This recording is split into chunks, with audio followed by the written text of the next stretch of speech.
Today we're sharing one of our favorite interviews of all time with Jad Abumrad. It's a must-watch, but don't take my word for it. Here's what one of our road trippers had to say about it. It was a 45-minute conversation, and I'm not even being dramatic. It changed my entire life. I just feel like I need to hear everything he just said at this exact, literally like this day. Without further ado, here's Jad.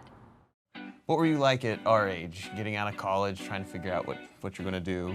I went to school for music, so music composition, and I pretty much was sure, not just actually at that point, but for a long, long time, that the thing I was going to be when I got out of school was a musician, specifically writing music for films. So I would get out of school, I would hook up with some student filmmakers, I'd figure out how to write music for them, and then eventually I'd write for some features, and then that would be my life. That didn't really work out. I mean, I just wasn't very good at it.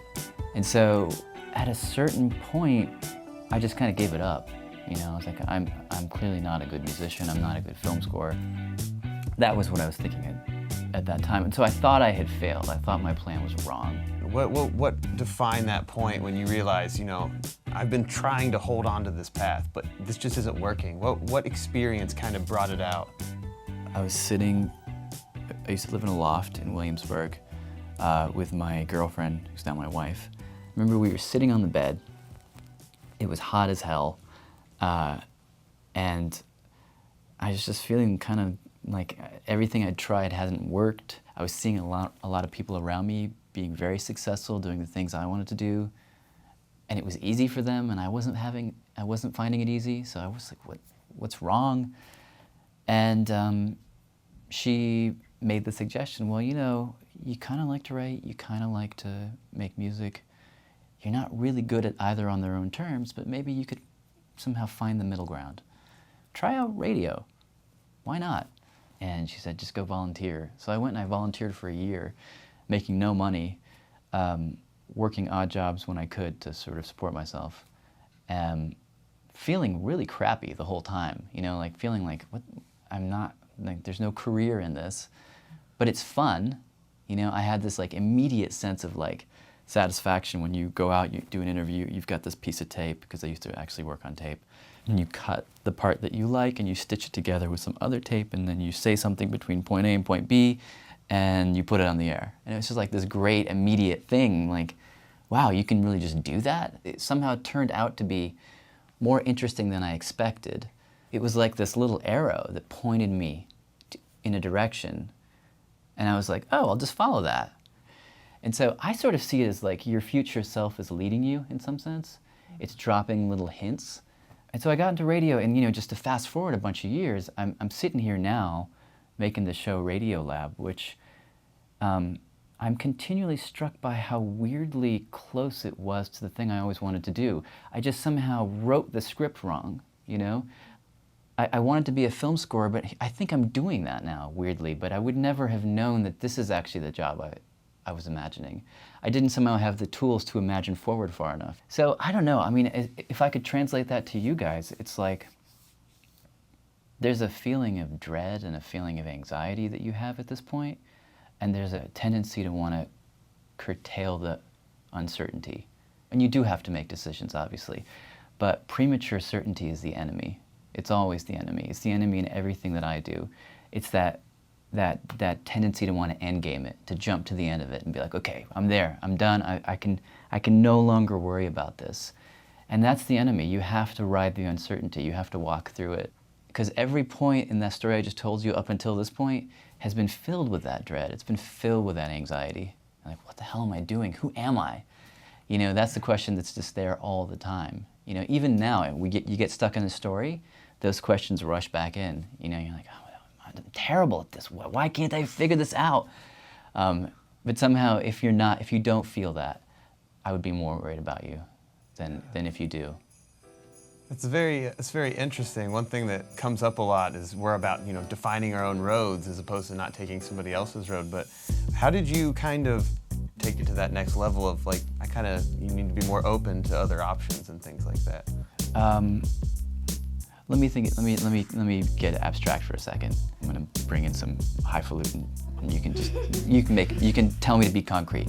But There's this theory in evolution called the adjacent possible, which is that if you imagine like the primordial soup is full of all these chemicals, like arsenic was in there, there's amino acids floating around, those things aren't going to suddenly bump into each other and create a human being, you know, or even a flower.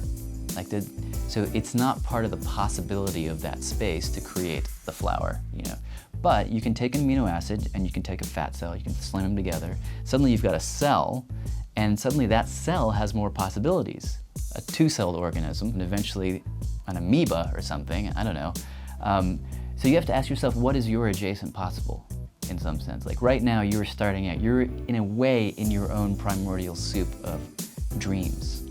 But you have to think of your possibilities in both the most expansive and the most constrained. Like, okay, you know, I can't be Michael Jordan, but maybe I could go play in a pickup game, you know, and work on my jump shot, something like that. There is a way in which you always have to ask yourself, what is possible right outside my border, in some sense. So I don't know, I mean, how would you answer that for yourself?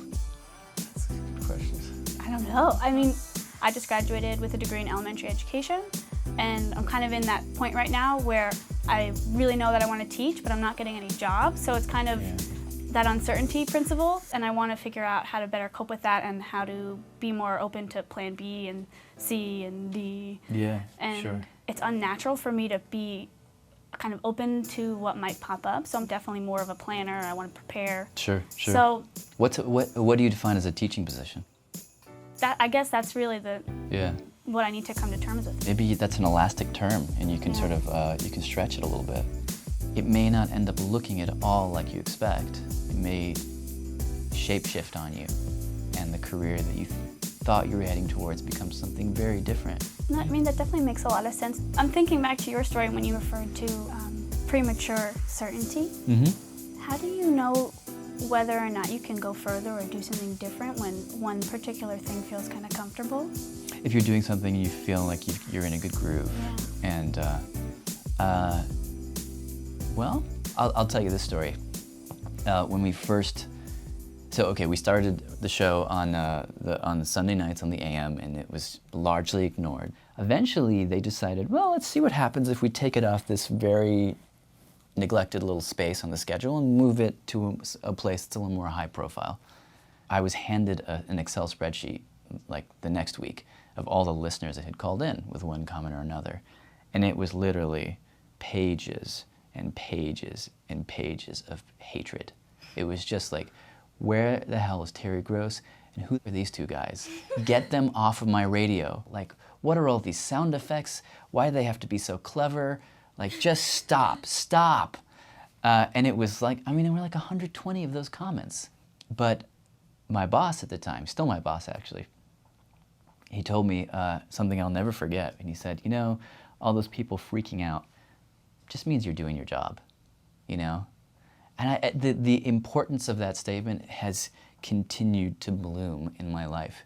Because really what he's saying is like, part of your job is to periodically alienate your audience.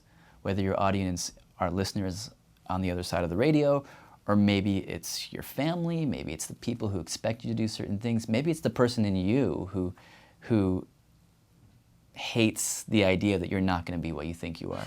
Part of your job is to roil that person, ruffle their feathers a little bit. And so, you know, we've been doing, I mean, in the life cycle of Radiolab right now, it's been around for about 8 years. We have this thing now, and it's working. People are listening. There's this big machinery that's grown up around the show.